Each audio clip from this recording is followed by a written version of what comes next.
This was an interesting development, an unsurprising one, based on previous spending history highlighted by former Black Lives Matter. I'm talking about Black Lives Matter, Inc., not sort of the Marxist movement, but the actual corporate entity. The spending of Black Lives Matter, Inc. under the direction of Patrisse Cullors when they were buying up homes, $1 million worth of homes and so forth. Black Lives Matter tax documents show executives within the organization raked in millions, while the group overall ended with nearly $9 million in the red. They ended the financial year $8.559 million in deficit,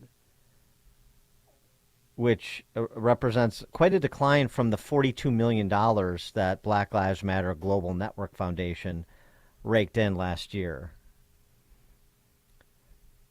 The group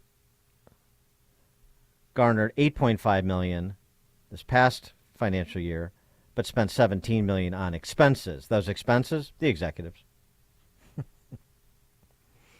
$1.69 million for management and consulting services paid to a company owned by Shalomaya Bowers, who replaced Patrisse Cullors, who I just mentioned. Yeah. So old boss just like the new boss, or new boss just like the old boss. Now there's all sorts of lawsuits going back and forth accusing people of siphoning off millions of dollars and so forth. So tell me again about your commitment to to redistribution. You dyed-in-the-wool Marxists, right? Redistribution from you to me is the redistribution they support. And this is all about advancing the flag for their particular policies, like defunding police, while they're defunding Black Lives Matter Global Foundation and putting it in their pockets. Inspired leadership. For more on the policy side of it, but I did want to get in the financial management. Maybe that will send a signal to all of those Fortune 500 companies that poured so much money into Black Lives Matter as some sort of tribute to don't target me, we'll give you cash. The old Jesse Jackson shakedown operation still works, apparently. But on the policy side, we're pleased to be joined by psychology professor Chris Ferguson. He is at Stetson University in Florida. He's the author of Catastrophe, The Psychology of Why Good People Make Bad Situations Worse. And he has recently written on how Black Lives Matter got police violence wrong. Professor Ferguson, thanks for joining us. Appreciate it. Yeah, absolutely. Thanks for having me on today. So, interesting piece that you posted over at realclearinvestigations.com.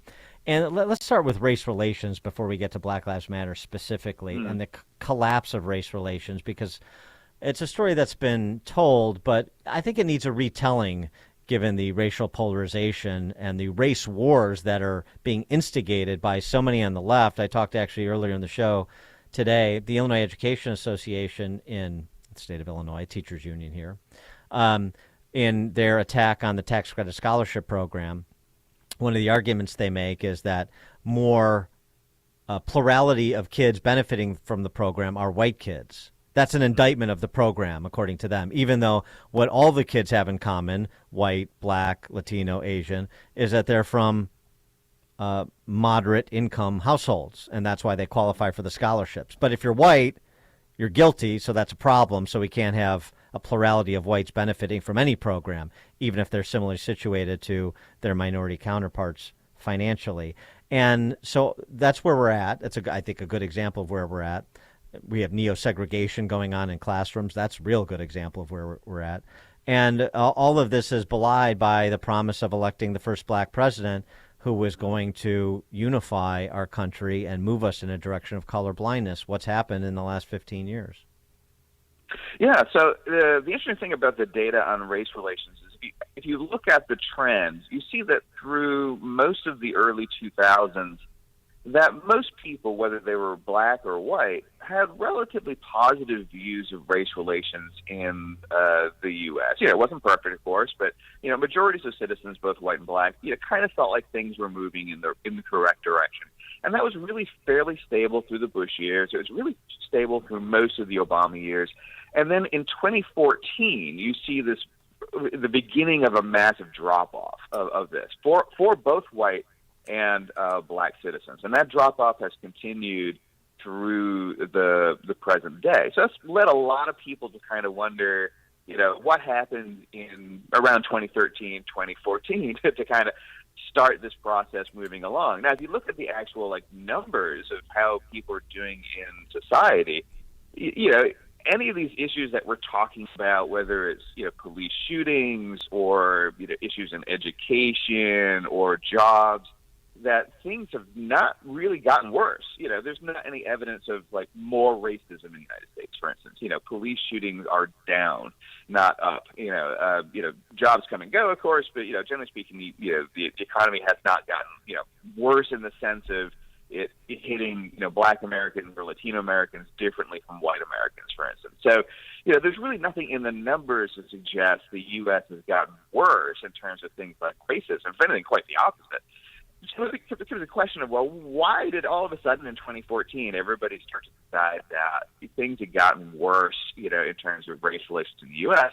And I think what people are kind of tying it down to is that was really the start of what a journalist named Maddie Iglesias called this the Great Awakening, if you will. It really was this kind of focus on identity and race and the idea that the United States is fundamentally racist, and these narratives kind of promulgated in the news media. And that kind of put everybody in a bad mood about this issue. So it's really interesting to see this the divergence between the numbers suggesting that Americans are less racist than they've ever been. Racism is down, and on the other hand, everybody's sort of upset about this issue of race. So I think we really need to take a real clear look at why that happened and how we can reverse that. Well, right. I mean, and this is some of what you document has also been documented by Harvard economist Roland Fryer, by Raphael Mangual at the Manhattan Institute. I mean, the data is incontrovertible. Roland Fryer was a black gentleman, in addition to being a Harvard econ professor, said, I went into this essentially I was suspicious about what I found. I didn't think I was going to believe the narrative that others had told, that there's just no evidence to support that black men are being targeted by police, or that the incidence of police shootings is demonstrably race-based. Right.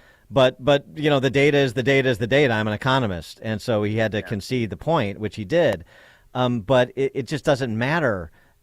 Because you have these cultural institutions that just come over the top of study after study after study, the data that everybody pretends to be so concerned about, and continue to prosecute the white supremacy, systemic racism narrative to the point of, Cory Bush's $14 trillion reparations plan. Right. Yeah. So yeah, absolutely. Yeah. I'm sorry. Go ahead. No, it's how do we? It's almost like it's sort of a counterintuitive thing to say, but it's almost like, how do we get beyond the data? Yeah. Well, I think one of the key issues is people don't always really understand the data. Yeah. So I think a lot of this issue around narratives around systemic racism and white supremacy and that kind of thing, really have a inflated sense of what is going on. So people at Skeptic Magazine have shown, for instance, if you ask people, how many unarmed black men have been shot by police officers, in the last year, say, you get these wild. Some people think it's 10,000 or more unarmed black men have been shot by police in the United States in any given year. And I could tell you, I looked this morning because I try to keep an eye on it. The Washington Post keeps a database where they follow these things, and I can tell you right now in 2023. So far, the year's not over, but the number of unarmed black men that have been shot by police in the United States in 2023 so far is 4 so far. Now we might say, well, any number is too many. The correct answer should be 0. But I think people have to understand it's 4, not 10,000. What I mean? So, and the other things you have to look at is people kind of think, well, 4 black men, being unarmed black men being shot, but no unarmed white men still indicates that there's something going on. But, at the same time, what happens is, white men unarmed white men are being shot by police. It just doesn't get as much news media coverage. Well, there we go. The media. Yeah, and that results in this sort of perception that, police are targeting black men and are not targeting white men. So, it is an important issue. It is a nuanced and complicated issue, but, when the news media are only sort of telling one side of the story, that creates this distortion effect that, can do a lot more harm than good when people don't have all the facts in front of them. Well, exactly. I mean, I could name half a dozen, maybe more, black individuals who were killed by police. Some illegitimately, like Walter Scott or George Floyd, and some legitimately because they were armed, because they were putting an officer's life in danger, somebody else's life in danger. But I can name the names because we spend so much time covering all of the angles of those cases. I can't name one white person that was shot and killed by police that even if it was ruled an improper shooting. Right. And that speaks to where the emphasis is, what dominates. And so, of course, if you're only talking about white cops shooting black men mainly, then you're going to have a completely distorted view of what's going on if you don't step back and think about it or read about it and try and actually develop a nuanced understanding of what's happening and what's not happening. Yeah, and I think what people sometimes will say is, even if, police shootings of unarmed individuals are rare and, more white men are shot than black men. And of course, the other thing is nobody mentions is Asian men. So Asian men are almost never shot by police. They're shot much less than white men are. But people kind of ignore that data point. But even if white men are shot more than are black men overall, well, proportionally, people point out, black men are proportionally shot more often. So, black individuals make up 13% of American citizens, but may make up somewhere around 1/3 of unarmed, shootings by police. But then if you look at the data on, and this is kind of the uncomfortable part, I mean, I think this is what a lot of people on the political left, don't really want to address, is if you look at perpetrators of violent crime, you see the same breakdown, that, young black men about, represent 1/3 or so of perpetrators of violent crime. So it works out to be a very mirror of the data. Now, if there was systemic racism, what you'd expect to see is that, black Americans were, about the same as everybody else in terms of perpetrating violent crime. They were not overrepresented as perpetrators, but they were overrepresented as victims of shooting. When you look at the numbers and you see that the proportion of perpetrators and proportion of victims of police shootings are the same, it argues it's not systemic racism. It's simply contact. It's coming into contact with police that's driving these numbers. Same reason that, most people who are shot by police are men. There are very, very few women. There are some, but there are very, very few women who are shot by police. But we don't say that policing is sexist against men, right? We just understand that men commit, a lot more crimes, Right. And it's important to point out that, in all these cases, we're talking about extreme individuals. We're talking about perpetrators of violent crime. We're not talking about the entire, black community, Latino community, white community, anybody else. Most people are, law-abiding citizens. So we're not, extending this to entire populations of human beings. But we do have to understand these numbers, because if we have a misinterpretation of what's going on in this data, we're going to start proposing solutions that'll make things worse. And that's where you get into the defund the police, the anti-carceral, where people want to get rid of prisons and jails and that kind of thing. And I remember that being proposed in 2020, and it was really was literally, defund or abolish the police back then. And thinking, I thought I woke up in a whole other planet. Like, I know. I mean, and criminologists know that the reason why societies today are as peaceful as they are is because of essentially the invention of modern policing in the 19th century. And you take that away, and you end up with chaos. And that's exactly what has happened in a lot of American cities over the last few years. That as we've delegitimized policing, that has resulted in a fairly substantial increase in violent crime that now has become a real big problem, especially for exactly the poor communities that progressives ostensibly are trying to help. Right, but of course you're up against the those in the media and the race hustlers that the media likes to elevate that sport the dark triad personality traits. Since you're a psych professor, you know this. I mean, these are people that know what you're saying is true, and they don't care because that's not their agenda. Yeah. Well, I think a lot of what has emerged over the last 10 years, again, sort of looking back to 2014 and sort of like the Great Awakening or whatever you want to call this thing. I think a lot of these narratives are about what makes well-educated, mostly white people happy.